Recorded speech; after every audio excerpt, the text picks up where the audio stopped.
Hello friends, स्वागत है आप सभी का अपना YouTube channel rank rise classes में।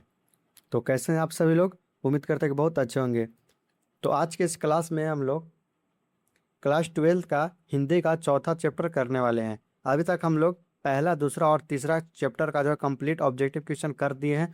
तो जो लोग उसका क्लास नहीं किए हैं वो हमारे चैनल के प्लेलिस्ट में जाकर कर सकते हैं। आज हम लोग हिंदी का चैप्टर नंबर 4 को करेंगे, जो कि अर्धनारीश्वर इस चैप्टर का नाम है। और अर्धनारीश्वर से जितने सारे ऑब्जेक्टिव क्वेश्चन बनते हैं वो सारे ऑब्जेक्टिव क्वेश्चन हम इस क्लास में करेंगे। तो आप लोग बिना वीडियो के स्किप किए शुरू से अंत देखिएगा और लास्ट में ये वही बताइएगा आप लोग कि सारे प्रश्न से आप लोग जो है कितने प्रश्न सही किए हैं। और जितने लोग इस चैनल पे पहली बार आ रहे हैं चैनल को सब्सक्राइब कर लें, क्योंकि इस चैनल पे उनको जो है क्लास 11th और 12th का सारा सब्जेक्ट का क्लास करवाया जाएगा। तो आप सब लोग चैनल को जरूर सब्सक्राइब कर लें। और इस क्लास का पीडीएफ के लिए आप लोग टेलीग्राम चैनल को ज्वाइन कर लें। टेलीग्राम चैनल का लिंक इस वीडियो के डिस्क्रिप्शन में मिल जाएगा। तो चलिए आज हम लोग अर्धनारीश्वर चैप्टर को स्टार्ट करते हैं। तो अर्धनारीश्वर का मतलब जो है क्या होता है? तो अर्धनारीश्वर का जो मतलब होता है आधा नर और आधा नारी। जैसे कि आपको इस तस्वीर में दिख रहा होगा कि इस तरह से जो है शिव जी का फोटो है और इस तरह से जो है पार्वती जी का है। तो यानी कि आधा नर और आधा नारी का जो है अर्धनारीश्वर कहा जाता है। और एक क्वेश्चन भी आपका एग्जाम में पूछा हुआ है, अर्धनारीश्वर जो है किसका काल्पित रूप है? तो आपको ध्यान रखना है कि अर्धनारीश्वर जो है वह शिव और पार्वती का जो है काल्पित रूप है। तो अब हम लोग चलते हैं ऑब्जेक्टिव क्वेश्चन की ओर। तो यह है पहला प्रश्न, अर्धनारीश्वर पाठ के लेखक कौन है? बताइएगा सभी लोग, अर्धनारीश्वर जो पाठ है इसका लेखक कौन है? तो ऑप्शन है नामवर सिंह, ऑप्शन बी है रामधारी सिंह दिनकर, ऑप्शन सी है हजारी प्रसाद द्विवेदी, ऑप्शन डी है रामचंद्र शुक्ल। जिनको आंसर पता होगा तो वो कमेंट करके जरूर बताते चलिएगा। तो इसका जो करेक्ट आंसर है ऑप्शन नंबर बी है। अर्धनारीश्वर पाठ के जो लेखक है वह रामधारी सिंह दिनकर हैं।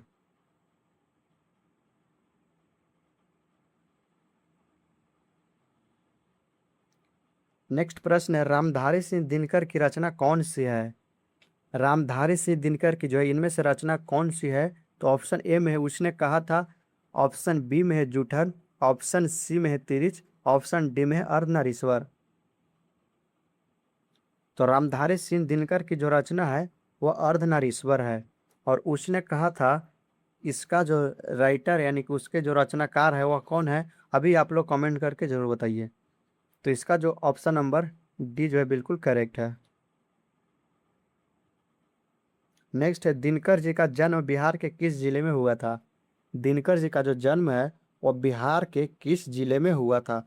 बताइए सभी लोग।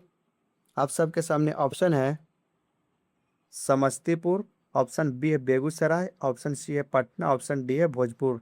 तो दिनकर जी का जो जन्म है वह बिहार के बेगूसराय के जिले में जो हुआ था। इसका जो करेक्ट आंसर है वो आपका ऑप्शन नंबर बी है। नेक्स्ट क्वेश्चन है, अर्धनारीश्वर में किस गुण का समन्वय है? अर्धनारीश्वर में जो है किस गुण का समन्वय है? तो ऑप्शन ए है नारी के, ऑप्शन बी है पुरुष के, ऑप्शन सी है नारी और पुरुष दोनों के, ऑप्शन डी है इनमें से कोई नहीं। तो अर्धनारीश्वर जो है वह नारी और पुरुष दोनों का जो है समन्वय गुण है। इसका जो करेक्ट आंसर है ऑप्शन नंबर सी है। नेक्स्ट क्वेश्चन है, दिनकर जी की पहली काव्य पुस्तक कौन सी है? दिनकर जी को जो है पहली काव्य पुस्तक कौन सी है? तो बताइए सभी लोग। ऑप्शन ए में है कुरुक्षेत्र, ऑप्शन बी में है हुंकार, ऑप्शन सी में है रसवंती, ऑप्शन डी में है प्रणभंग। तो इसका जो राइट आंसर है वह जो है वह प्रणभंग है। दिनकर जी की पहली जो काव्य पुस्तक थी वह प्रणभंग थी। इसका जो करेक्ट आंसर है ऑप्शन नंबर डी है। नेक्स्ट क्वेश्चन है, दिनकर जी की पहली कविता किस पत्रिका में प्रकाशित हुई? दिनकर जी की जो है पहली कविता किस पत्रिका में प्रकाशित हुई? तो ऑप्शन ए में है छात्र सहोदर, ऑप्शन बी में छात्र पत्रिका, ऑप्शन सी में छात्र मित्र, ऑप्शन डी में है इनमें से कोई नहीं। तो दिनकर जी की जो पहली कविता पत्रिका में जो प्रकाशित हुई थी वह छात्र सहोदर में प्रकाशित हुई थी। इसका जो करेक्ट आंसर है ऑप्शन नंबर ये है। दिनकर जी की पहली कविता कब प्रकाशित हुई? बताइए सभी लोग, दिनकर जी की जो है पहली कविता कब प्रकाशित हुई? ऑप्शन ए में है 1920 में, ऑप्शन बी है 1925 में, ऑप्शन सी है 1930 में, ऑप्शन डी है 1935 में। तो दिनकर जी की जो पहली कविता जो प्रकाशित हुई थी वह 1925 में हुई थी। इसका जो करेक्ट आंसर है ऑप्शन नंबर बी है। दिनकर जी के अनुसार यदि पति विचार है तो पत्नी क्या है? दिनकर जी के अनुसार जो यदि पति विचार है तो पत्नी क्या है, बताना है आपको। तो ऑप्शन ए में है बुद्धि, ऑप्शन बी में समझ, ऑप्शन सी में भावना, ऑप्शन डी में इनमें से कोई नहीं।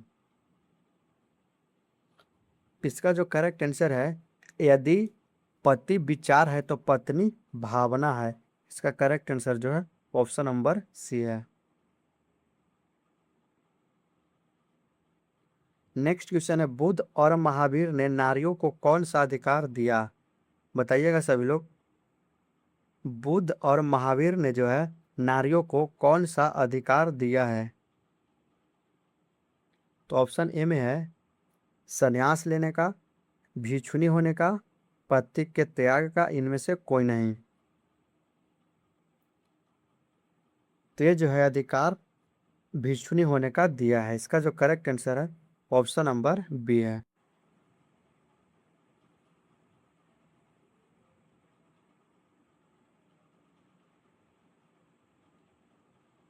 नेक्स्ट क्वेश्चन है, पुरुष जब नारी के गुण लेता है तब वह देवता बन जाता है, किंतु नारी जब नर के गुण सीखती है तब वह राक्षस हो जाती है। यह किसका कथन है, बताना है आपको। तो ऑप्शन है दिनकर जी का, रविंद्रनाथ का, प्रेमचंद का, है इनमें से कोई नहीं। तो ये जो कथन है प्रेमचंद का है। इसका correct answer option number C है।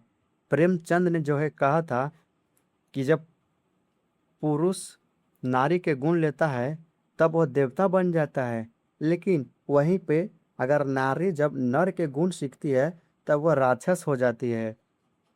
ये जो है प्रेमचंद के द्वारा कहा गया था। इसका जो राइट आंसर है ऑप्शन नंबर सी है।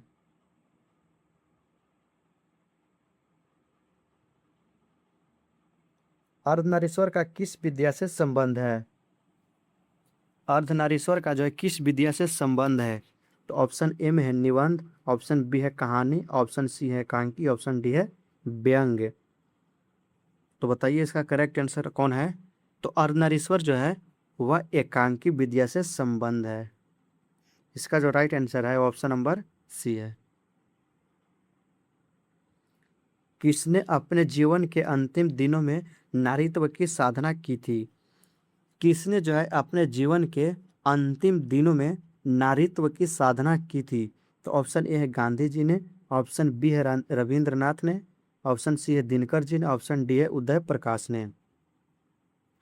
तो ये जो है गांधी जी ने किए थे। इसका जो राइट आंसर है ऑप्शन नंबर ए है।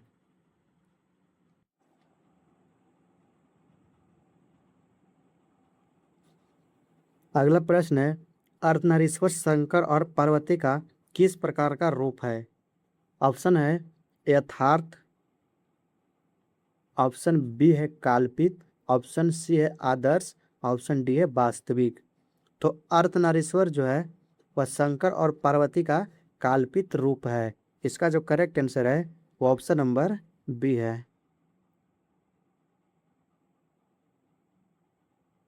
नेक्स्ट है, प्रेमचंद के अनुसार नारी जब पुरुष के गुण सीखती है तब वह क्या हो जाती है? तो प्रेमचंद के अनुसार जो है नारी जब पुरुष के गुण सीखती है तब वह राक्षसी हो जाती है। इसका जो करेक्ट आंसर है वो ऑप्शन नंबर डी है। नेक्स्ट क्वेश्चन है, निम्नलिखित में से कौन सी रचना दिनकर जी की नहीं है? इनमें से जो है कौन सी रचना जो है वह दिनकर जी की नहीं है? तो ऑप्शन ए है उर्वशी, ऑप्शन बी है रश्मिरथी, ऑप्शन सी है जूठन, ऑप्शन डी है कुरुक्षेत्र। तो बताइए सभी लोग कि इनमें से कौन सी रचना जो है वह दिनकर जी की नहीं है? तो जूठन जो है वह दिनकर जी की रचना नहीं है, इसका जो करेक्ट आंसर है ऑप्शन नंबर सी है। बाकी उर्वशी, रश्मिरथी और कुरुक्षेत्र ये जो तीनों है वह दिनकर जी की रचना है, लेकिन जूठन जो है वह दिनकर जी की रचना नहीं है। निम्नलिखित में से कौन सी रचना दिनकर जी की है? बताइए सभी लोग, कौन सी रचना जो है वह दिनकर जी की है इनमें से? तो ऑप्शन ए है सदियों का संताप, ऑप्शन बी है परशुराम की प्रतीक्षा, ऑप्शन सी है दरियाई घोड़ा, ऑप्शन डी है रसातल यात्रा। तो बताइए सभी लोग इसका करेक्ट आंसर कौन है? तो जो परशुराम की प्रतीक्षा जो है वह दिनकर जी की रचना है। इसका जो करेक्ट आंसर है वो ऑप्शन नंबर बी है। दिनकर को किस कृति पर भारतीय ज्ञानपीठ पुरस्कार प्राप्त हुआ? बताइएगा, दिनकर जी को जो है किस कृति पर भारतीय ज्ञानपीठ पुरस्कार जो है प्राप्त हुआ? तो ऑप्शन ए है अर्धनारीश्वर, ऑप्शन बी है उर्वशी, ऑप्शन सी है हुंकार और ऑप्शन डी है कुरुक्षेत्र। तो इसमें से जो है राइट आंसर जो है वह कौन है? तो दिनकर जी को जो है उर्वशी कृति पर जो है भारतीय ज्ञानपीठ पुरस्कार जो है प्राप्त हुआ है। इसका जो राइट आंसर है वो ऑप्शन बी है।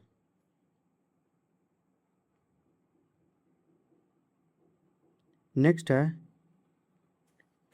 युद्ध और शांति की समस्या पर लिखी गई काव्य कृति है। युद्ध और शांति की समस्या पर जो लिखी गई काव्य कृति है वह इनमें से कौन सी है? बताइए आप सब लोग। तो ऑप्शन ए है नील कुसुम, बी कुरुक्षेत्र, सी द्वंद्व गीत, ऑप्शन डी रश्मिरथी। तो युद्ध और शांति की समस्या पर लिखी गई जो काव्य कृति है वह कुरुक्षेत्र है। इसका जो राइट ऑप्शन है वो ऑप्शन बी है।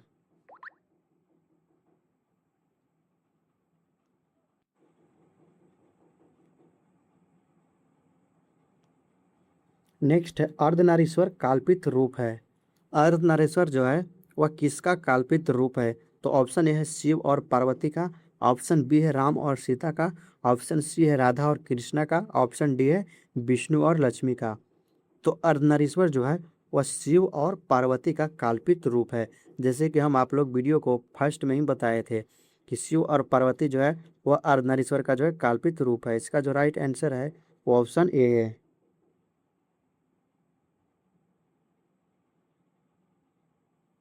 नेक्स्ट गंधारी थी, गंधारी जो थी वह कौन थी? तो ऑप्शन ए है दुर्योधन की माँ, कृष्ण की माँ, अर्जुन की माँ, बलराम की माँ। बताइए सभी लोग, गंधारी जो थी वह कौन थी? तो गंधारी जो थी वह दुर्योधन की माँ थी। इसका जो करेक्ट आंसर है ऑप्शन नंबर ए है। नेक्स्ट है, प्रेमचंद थे, प्रेमचंद जो है वह क्या थे? तो ऑप्शन है गीतकार, कथाकार, फिल्मकार, संगीतकार। तो प्रेमचंद जो थे वह कथाकार थे। इसका जो राइट आंसर है वो ऑप्शन बी है।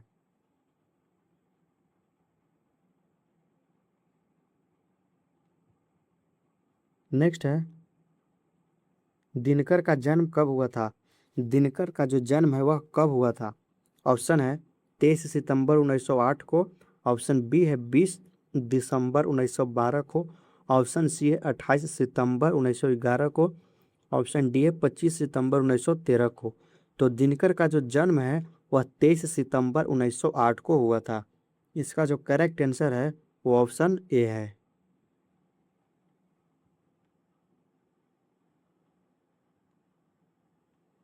नेक्स्ट है, दिनकर किस युग के कवि हैं?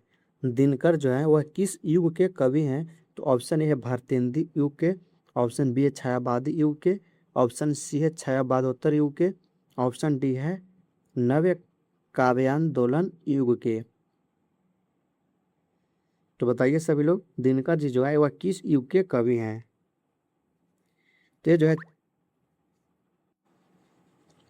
तो दिनकर जी जो है वह छायावादोत्तर युग के कवि हैं। उसका जो करेक्ट आंसर है ऑप्शन नंबर सी है। नेक्स्ट है, संस्कृति के 4 अध्याय किसकी कृति है? संस्कृति के 4 अध्याय जो है वह किसकी कृति है? तो ऑप्शन है गुलाब दास की, ऑप्शन बी है हजारी प्रसाद द्विवेदी की, ऑप्शन सी है आचार्य सीताराम चतुर्वेदी की, ऑप्शन डी है रामधारी सिंह दिनकर की। तो संस्कृति के 4 अध्याय जो है वह रामधारी सिंह दिनकर की जो है कृति है। इसका जो राइट आंसर है ऑप्शन नंबर डी है। नेक्स्ट है, कौन सी कृति रामधारी सिंह दिनकर की लिखी हुई है? बताइए सभी लोग, कौन सी कृति जो है वह रामधारी सिंह दिनकर की लिखी हुई है? तो ऑप्शन ए है शुद्ध कविता की खोज, ऑप्शन बी है पुनर्नवा, ऑप्शन सी है स्मृति की रेखाएं, ऑप्शन डी है कविता के नए प्रतिमान। तो शुद्ध कविता की खोज जो है वह दिनकर की जो है लिखी हुई है। इसका जो करेक्ट आंसर है ऑप्शन नंबर ए है। तो आज हम लोग इस चैप्टर से टोटल 25 प्रश्न किए हैं और आप सभी लोग जो है कमेंट करके ज़रूर बताइएगा कि 25 में से आप लोग जो है कितने प्रश्न सही किए हैं। और चैनल को अभी तक सब्सक्राइब नहीं किए तो चैनल को ज़रूर से सब्सक्राइब कर लें, क्योंकि आपको इस चैनल पे 12th और 11th का जो है सारा सब्जेक्ट का क्लास करवाया जाएगा। और अभी तक वीडियो को लाइक नहीं किए तो वीडियो को भी लाइक कर दें। और इस क्लास का पीडीएफ लेने के लिए आप लोग टेलीग्राम चैनल को ज्वाइन कर सकते हैं। टेलीग्राम चैनल पे जो है सारा क्लास का पीडीएफ मिल जाएगा, तो उसका लिंक जो है टेलीग्राम का इस वीडियो के डिस्क्रिप्शन में दिया हुआ है। तो आज का क्लास कैसा लगा सभी लोग कमेंट करके ज़रूर बताइएगा। तो चलिए हम लोग मिलते हैं फिर से किसी नेक्स्ट क्लास में। तो आज के इस क्लास में इतना है।